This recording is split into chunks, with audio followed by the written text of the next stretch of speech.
গল্পের শুরু হয় ফিউচারিস্টিক কানাডা থেকে, যেখানে প্রবল জনসংখ্যা বৃদ্ধির কারণে সরকার একের অধিক বাচ্চা জন্ম নিয়ন্ত্রণ আইন পাস করে। এখানে কেউ দ্বিতীয় বাচ্চা নিতে পারে না। এই আইন ভাঙলে দেশের সবথেকে খতরনাক জেলে তাকে বন্দি করে দেওয়া হয়। কানাডা এবং ইউএসের বর্ডারে খুব টাইট সিকিউরিটি করা হয়েছিল, যেখানে পুরো চেকিং করার পরই মানুষদের বর্ডার ক্রস করতে দেওয়া হতো। সেখানে একটি গাড়িতে জন ব্রেনেক, যে একজন ফৌজি ছিল, সে তার ওয়াইফ ক্যারেনের সঙ্গে যাচ্ছিল। ক্যারেন কোর্টের নিচে একটি ম্যাগনেটিক জ্যাকেট পরেছিল। আসলে সে প্রেগনেন্ট ছিল এবং এখান থেকে দূরে গিয়ে তার বাচ্চা জন্ম দিতে চাইছিল। আর এই ম্যাগনেটিক জ্যাকেট পরার কারণে চেকিংয়ের সময় সে ধরা পড়বে না। বর্ডারে যখন মিলিটারিরা তাদের চেকিং করছিল, তখনই সেখানে একটি মহিলা যে প্রেগনেন্ট ছিল তাকে অ্যারেস্ট করে নেওয়া হয়। এটা দেখে ক্যারেন খুব ভয় পেয়ে যায়, কিন্তু তার ম্যাগনেটিক জ্যাকেটটি তাকে চেকিংয়ের হাত থেকে বাঁচিয়ে নেয়। কিন্তু তারা বাইরে আসতে একটি ফৌজি তার ম্যাগনেটিক জ্যাকেটটি দেখে ফেলে। তার ফলে তারা সেখান থেকে পালাতে থাকে। সৈনিকগুলো তাদের পেছন পেছন যেতে লাগে। জন ক্যারেনকে সেখান থেকে পালিয়ে যেতে বলে। সে ওখানে সৈনিকদের আটকে রাখে। এরপর জনকে বন্দি বানিয়ে বাকি কয়েদিদের সঙ্গে একটি জেলে নিয়ে যাওয়া হয়। এই জেলটির নাম ছিল ফোর্ট্রেস, আর এটি দেশের সবচেয়ে টাইট সিকিউরিটিওয়ালা জেল।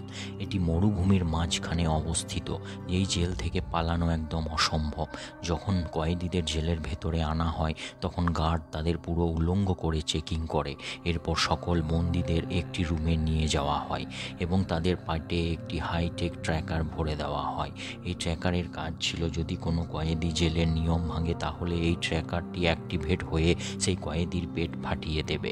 ডিরেক্টর পো জানায়, এই কয়েদি ইয়েলো লাইন যদি ক্রস করে তাহলে তার পেটে যন্ত্রণা শুরু হবে এবং রেড লাইন পার করলেই তারা মারা যাবে। একটা কয়েদি ভয় পেয়ে ইয়েলো লাইন পেরিয়ে যায় এবং তার পেটে প্রচণ্ড যন্ত্রণা শুরু হয়ে যায়। ফলে সে নিচে পড়ে যায় এবং ভুল করে রেড লাইন পার করে যায়। সঙ্গে সঙ্গে তার পেট ফুলে পেট ফেটে সে মারা যায়। এরপর সব কয়েদিদের লিফটে করে আন্ডারগ্রাউন্ড জেলে নিয়ে যাওয়া হয়, যেটা মাটি থেকে 30 ফ্লোর নিচে ছিল। জনকে নিনো নামের একটি কয়েদির সঙ্গে জেড 10 নামে একটি রোবট একটি সেলে নিয়ে যায়। জেলের বাইরে লেজার বিম লাগানো ছিল, যাতে কোনো কয়েদি বাইরে বেরোতে না পারে। জনের সঙ্গে ওই সেলে ডি-ডে এবং আব্রাহাম নামে দুটো কয়েদি ছিল। রাত্রে শোবার আগে আব্রাহাম জনকে সাবধান করে যে সে ভুল করেও যেন কোনো স্বপ্ন না দেখে। রাতে রোবট কয়েদিদের চেকিং করতে আসে এবং সে জনের মাথা স্ক্যান করে তার স্বপ্নটাও দেখে ফেলে। জন তার ওয়াইফের স্বপ্ন দেখছিল। ডিরেক্টর পো সেটি তার স্ক্রিনে দেখতে পায় এবং সে জনের ট্র্যাকারটি অ্যাক্টিভেট করে দেয়, যার ফলে তার পেটে যন্ত্রণা শুরু হয়। সে চিৎকার করে, তার ফলে সব কয়েদিদের ঘুম ভেঙে যায়। পরের দিন ম্যাডক্স ও নিনো নামের কয়েদিরা নিজেদের মধ্যে ঝগড়া লাগে।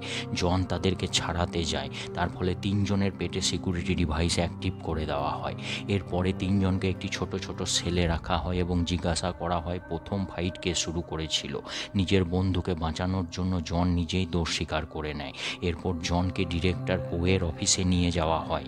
সেখানে ডিরেক্টর ক্যারেনকে দেখছিল। জন জানতে পারে ক্যারেনকেও জেলে ভরে দেওয়া হয়েছে।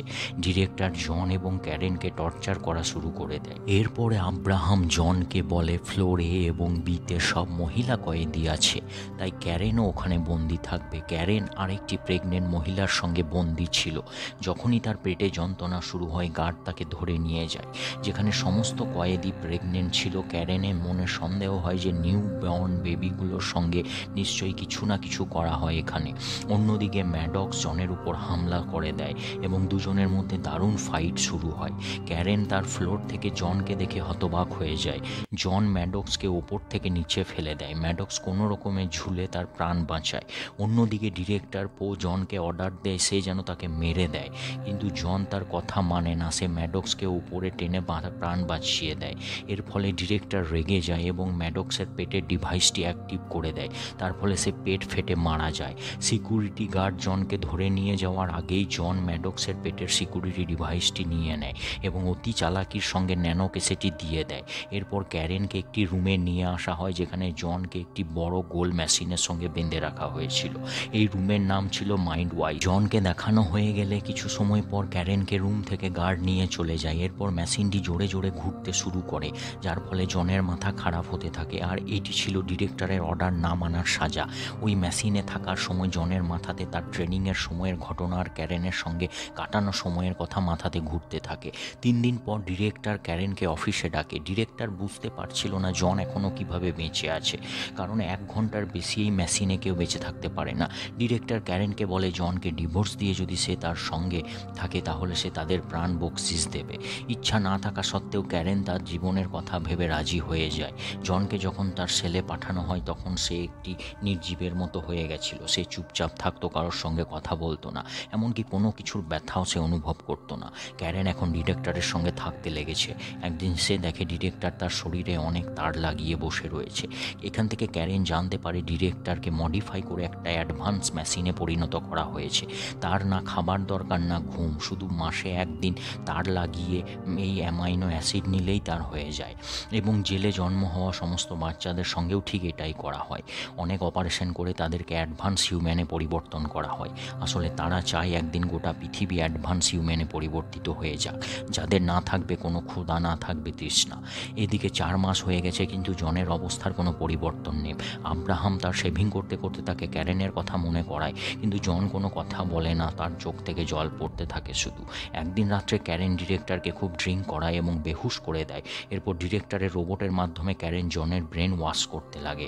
সেখানে স্ক্যান করে সে দেখতে পায় জন তার ছোটোবেলায় একটি গর্তে ফেঁসে গেছে এবং ক্যারেন তাকে গর্ত থেকে তুলে বার করছে। আর এইভাবে জনের বর্তমান অবস্থাও ঠিক হয়ে যায়, সে আবার নর্মাল হয়ে যায়। জনকে নর্মাল দেখে সবাই খুব খুশি হয়ে যায়। জন জেল থেকে পালানোর জন্য আব্রাহামের কাছে সাহায্য চায়। এরপর ওই সিকিউরিটি ডিভাইসটি নিনো তার বন্ধু ডিডেকে দেয়। আসলে ডিডে জেলে আসার আগে একজন সফটওয়্যার ইঞ্জিনিয়ার ছিল, আর সেই ডিভাইসটি নিয়ে গবেষণা শুরু করে। অন্যদিকে ক্যারেন ডিরেক্টরের অফিস থেকে হীরের মতো দেখতে একটি জিনিস চুরি করে নেয়। সে ধরা পড়েই যাচ্ছিল, কিন্তু তখনই সে ওই ডিভাইসটি তার মুখে ঢুকিয়ে নেয়। এর পরের দিন সে ওই জিনিসটি আব্রাহামকে দেয় এবং জনের কাছে পৌঁছে দিতে বলে। আসলে এই জিনিসটি ছিল জেলের একটা ডিজাইন। সেটা দেখে তারা বুঝতে পারে কনস্ট্রাকশন সাইট দিয়ে জেলের বাইরে অবধি পৌঁছানো যেতে পারে। এর পরের দিন আব্রাহাম ওই নকশাটি আবার ডিরেক্টরের রুমে রেখে দেয়। অন্যদিকে ডিডে এটা বুঝতে পেরে যায় যে ওই সিকিউরিটি ডিভাইসটি কিভাবে কাজ করে। ওই ডিভাইসটির ভেতরে খুব শক্তিশালী একটা চুম্বক ছিল, আর ওই ডিভাইসটার মাধ্যমে তাদের শরীরের ভেতরে থাকা ডিভাইসগুলোকেও বের করার সে চেষ্টা করছিল এবং শেষ পর্যন্ত সে সফল হয়ে যায়। সবার সিকিউরিটি ডিভাইস মুখের মধ্যে থেকে বের করে দেয় সে। পরের দিন জেড রোবট ডিরেক্টরকে জানায় যে জেলের মধ্যে কোনো গণ্ডগোল চলছে। ক্যামেরার ফুটেজে দেখা যায় ক্যারেন নকশা চুরি করছে এবং আব্রাহাম সেটি পুনরায় রাখছে। ডিরেক্টর এসব দেখে খুব রেগে যায়। সে কিছু করবে তার আগেই রোবট তাকে জানায় যে সে আর ডিরেক্টরের পোস্টে নেই। তার অসাবধানতার জন্য তাকে ডিরেক্টরের পোস্ট থেকে সরিয়ে দেওয়া হয়েছে। অন্যদিকে জনের টিম পালানোর পুরো ব্যবস্থা করে ফেলেছে।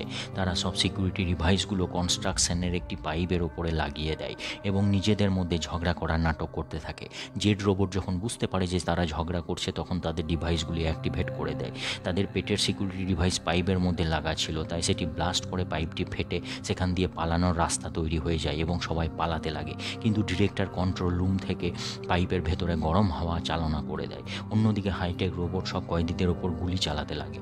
একটি কয়েদি পাইপ থেকে পুনরায় জেলের ভেতরে যেতে লাগে, কিন্তু রোবট তাকে গুলি করে মেরে দেয়। অন্যদিকে আব্রাহাম ক্যারেনকে নিতে যায়, কিন্তু সেখানে ডিরেক্টর পৌঁছে তাকে মেরে দেয়। আর গার্ডরা এসে ক্যারেনকে নিয়ে যায় যাতে তার বাচ্চাকে হাইটেক হিউম্যান বানাতে পারে। অন্যদিকে জনের টিম একটি রোবটকে মারে এবং তারা বুঝতে পারে এটা কোনো রোবট নয়, এটা একটা হাইটেক হিউম্যান।